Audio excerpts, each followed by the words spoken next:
สวัสดีครับท่านผู้ชมสถานการณ์น้ำท่วมบ้านแอดมินที่อำเภอเวียงสาจังหวัดน่านตอนนี้มาถึงขาเลยแหละครับไฟฟ้ายังไม่ดับนะครับยังหายใจได้จมูกยังสูดอากาศหายใจได้ยังไม่ได้ย้ายออกไปไหนนะครับตอนนี้ถ้าเผื่อไฟฟ้ายังไม่ดับเราก็จะยังทำรายงานสถานการณ์ที่เกิดขึ้นในพื้นที่นะครับตอนเหนือประเทศไทยนะครับจังหวัดน่านและสถานการณ์สงครามรัสเซียยูเครนก็ยังคงดำเนินการรายงานต่อไปท่านผู้ชมครับเหตุการณ์ที่ดูเหมือนอาจจะไม่เกี่ยวกับน้ำท่วมประเทศไทยแต่มันกำลังกลายเป็นเหตุการณ์ใหญ่ที่เกิดขึ้นกับเมืองหลวงกรุงเคียฟท่านผู้ชมครับเมืองหลวงของยูเครนตอนนี้ฉากบ้าคลั่งปานหนังแอคชั่นฮอลลีวูดนี่แหละครับมันเกิดขึ้นอีกครั้งกรุงเคียฟมันกำลังถูกระดมโจมตีอย่างหนักท่านผู้ชมเมื่อเวลา 4 นาฬิกาตามเวลาประเทศไทยขีปนาวุธประมาณ 20 ลูกนี่เลยครับโจมตีกรุงเคียฟในช่วงเวลาเพียง 15 นาทีขณะที่เครื่องบินทางยุทธศาสตร์มันก็ยังคงทะยานอยู่กลางอากาศและตอนนี้รัสเซียกำลังโจมตีกรุงเคียฟด้วยคลื่นขนาดใหญ่ที่สุดอีกครั้งหนึ่งด้วยขีปนาวุธและโดรนจำนวนมากเลยครับซึ่งอาจจะมากที่สุดในปฏิบัติการโจมตีปี 2026 โดยการโจมตีครั้งนี้คาดว่ามันจะกลายเป็นการโจมตีครั้งใหญ่ที่สุดนะครับของการโจมตีต่อยูเครนตั้งแต่เริ่มต้นสงครามเต็มรูปแบบท่านผู้ชมครับคลิปวิดีโอที่เรานำเสนอให้เห็นนี่แหละครับขีปนาวุธหลายลูกมันพุ่งชนกันอย่างต่อเนื่องพุ่งชนเป้าหมายนะครับในพื้นที่ยูเครนอย่างต่อเนื่องด้วยการระเบิดที่ทำให้กรุงเคียฟนี่เลยครับสั่นสะเทือนเลื่อนลั่นในขณะที่ระบบป้องกันภัยทางอากาศของยูเครนนี่แหละครับดูเหมือนยังไม่มีสัญญาณการดักจับใดๆเข้ามานั่นหมายความว่าวิกฤตลูกจรวดป้องกันนี่แหละครับมันกลายเป็นปัญหาหนักที่สุดของยูเครนในตอนนี้ท่านผู้ชมครับรัสเซียเปิดหัวการโจมตีด้วยขีปนาวุธทั้ง Iskander M เซอร์คอนและ KN-23 ทันทีไม่ฟังอีราค่ายอิลมใดๆท่านผู้ชมครับซึ่งมันแตกต่างจากการโจมตีในช่วงเวลา 4 ปีที่ผ่านมาที่รัสเซียนี่เลยครับมักจะเริ่มต้นการโจมตีด้วยการก่อกวนระบบป้องกันภัยอากาศของยูเครนด้วยโดรนราคาถูกนะครับอย่างเช่นโดรนเจอรานนะครับตามด้วยโดรนซาเอ็ดนี่แหละครับซึ่งมันก็จะเกิดขึ้นตั้งแต่ช่วงหัวค่ำของวันโจมตีเพื่อเผาผลาญระบบป้องกันจนทำให้นะครับระบบป้องกันเลอร์นี่แหละครับท่วมระบบป้องกันจากนั้นรัสเซียก็จะเริ่มปล่อยฝากขีปนาวุธตามกระแสโดรนนะครับที่กำลังโจมตีเข้ามาปริมาณโดรนแต่การโจมตีแต่ละครั้งนี่แหละครับในการโจมตีขนาดใหญ่มันจึงมีโดรนมากถึง400 กว่าลำขึ้นไปแต่ดูเหมือนยูเครนเดาถูกท่านผู้ชมครับสกัดกั้นได้ง่ายนี่เลยครับขณะเดียวกันรัสเซียก็ทดสอบการป้องกันลูกจรวดแพทริอตของยูเครนทุกวันด้วยการยิงขีปนาวุธนี่แหละครับกระจายไปตามภูมิภาคต่างๆเป้าหมายก็คือเพื่อทดสอบนะครับว่าระบบป้องกันแพทริอตนี่แหละครับมันมีอยู่ตรงไหนบ้างนะครับจนแน่ใจว่ายูเครนตอนนี้ขาดลูกจรวดป้องกันแพทริอตแน่นอนการเปิดหัวการโจมตีนะครับโดยไม่มีการแจ้งเตือนและไม่มีโดรนซาเอ็ดร่วมโจมตีนี่แหละครับในช่วงเริ่มต้นนี่ครับมันจะเกิดขึ้นทันทีในเหตุการณ์เช้าวันนี้20นะครับสิงหาคมท่านผู้ชมครับก่อนการโจมตีในเช้าวันนี้ท่านผู้ชมครับที่มันจะเกิดขึ้นการแจ้งเตือนข่าวกรองจากหน่วยเฝ้าระวังมันเตือนถึงการเตรียมการสำหรับการโจมตีแบบผสมผสานขนาดใหญ่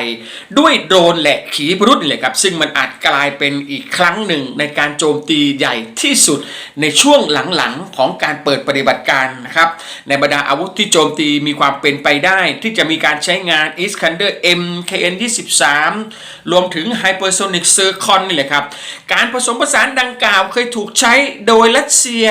ในการโจมตีเมื่อวันที่11 สิงหาคม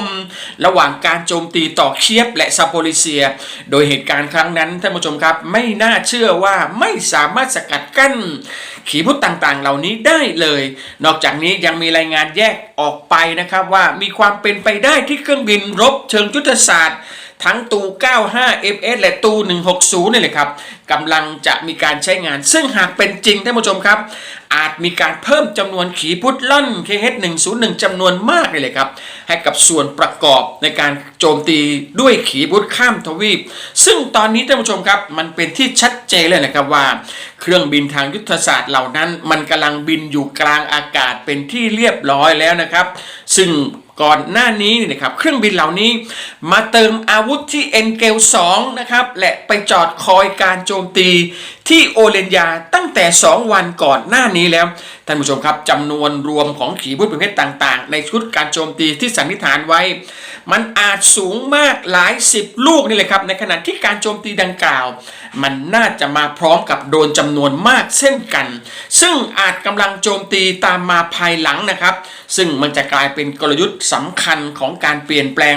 ยุทธวิธีในการโจมตีสำหรับค่ำคืนนี้ก่อนหน้านี้ท่านผู้ชมครับคืนวันที่19 กรกฎาคมรัสเซียได้ดำเนินการโจมตีด้วยขีปนาวุธข้ามทวีปครั้งใหญ่ที่สุดต่อเคียฟนี่เลยครับมีการใช้อิสคันเดอร์25ลูกและเซอร์คอน4ลูกรวมถึงโดรนอื่นๆอีก125ลำตามข้อมูลของกองทัพอากาศท่านผู้ชมครับคืน11 สิงหาคมมีการใช้อิสคันเดอร์ MKN-23 เซอร์คอนและโดรน120ลำถูกใช้โจมตีอีกครั้งนะครับโดยเป็นการโจมตีนะครับฝ่าระบบป้องกันที่ไม่มีนี่เลยครับรวมถึงโดรนจำนวนไม่มากในการโจมตีและดูเหมือนการโจมตีครั้งนั้นมีการใช้โดรนเจ็ตเป็นครั้งแรกๆนี่แหละครับในการโจมตีร่วมด้วยนั่นหมายความว่ารัสเซียกำลังทดสอบกลยุทธ์การโจมตีใหม่ๆการโจมตีด้วยขีปนาวุธข้ามทวีปทั้ง Iskander M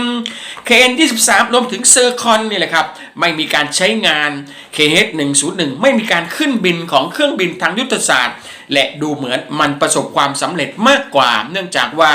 ความเร็วของขีปนาวุธเหล่านี้นี่แหละครับมันสกัดกั้นยากนะครับแม้จะมีลูกจรวด Patriot แต่สถานการณ์ที่ขาดลูกจรวดป้องกันนี่แหละครับมันก็เลยกลายเป็นว่า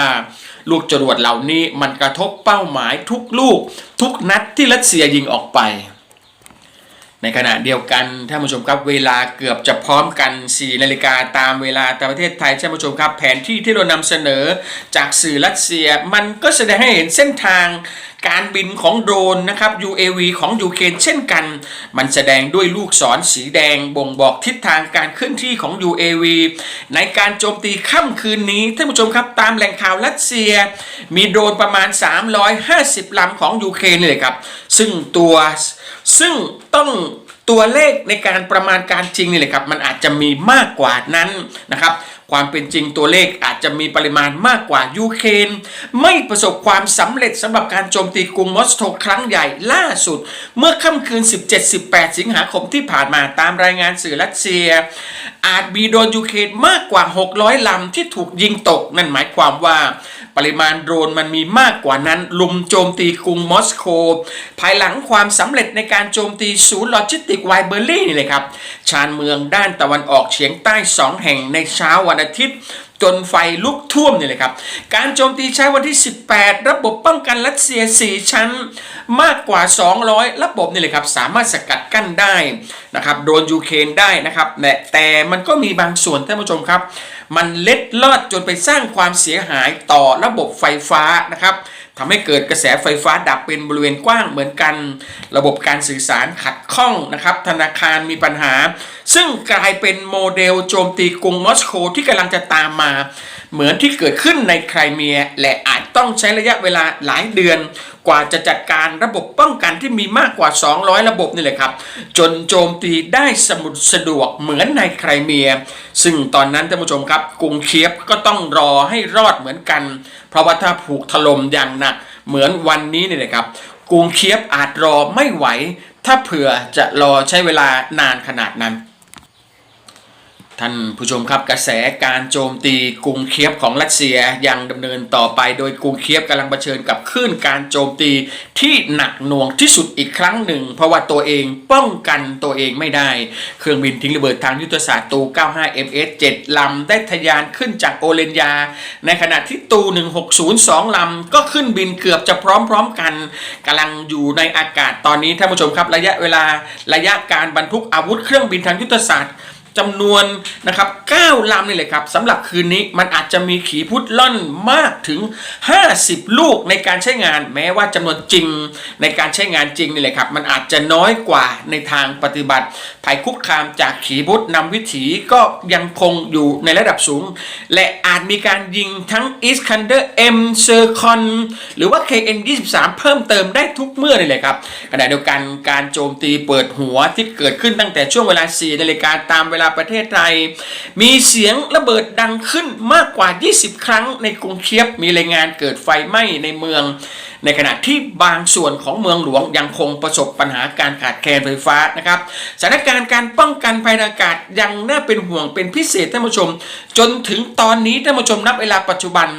ไม่พบสัญญาณหลักฐานใดๆในการสกัดกั้นขีปนาวุธข้ามทวีปดังกล่าวนะครับที่ยืนยันได้เหนือกรุงเคียฟในคลื่นการโจมตีนั่นหมายความว่าวิกฤตการขาดแคลนแพทริออตนี่เลยครับมันวิกฤตจริงๆท่านผู้ชมครับล่าสุดอัปเดตเมื่อเวลา 6 นาฬิกาตามเวลาประเทศไทยกองบินยุทธศาสตร์รัสเซียได้ยิงขีปนาวุธล่อนแบบ KH-101 จำนวน40ลูกท่านผู้ชมครับรวมถึงมีขีปนาวุธล่อนคาลิบอีก8ลูกจากถังทัพเรือโนโวลัสซิสในทะเลดำนี่แหละครับคาดหมายกันนะครับว่าขีปนาวุธมันจะกระทบเป้าหมายในช่วงเวลา 7 นาฬิกาตามเวลาประเทศไทย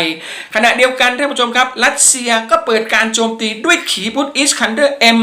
และโดรนเจอราน2นะครับในพื้นที่รอบนอกเพิ่มเติมท่านผู้ชมครับท่ามกลางการขาดแคลนลูกจรวดป้องกันแพทริออตที่วิกฤตหนักนี่แหละครับเพราะว่าสหรัฐต้องสำรองไว้ใช้งานในตะวันออกกลางที่กำลังจะกลับมาห้ำหั่นกันใหม่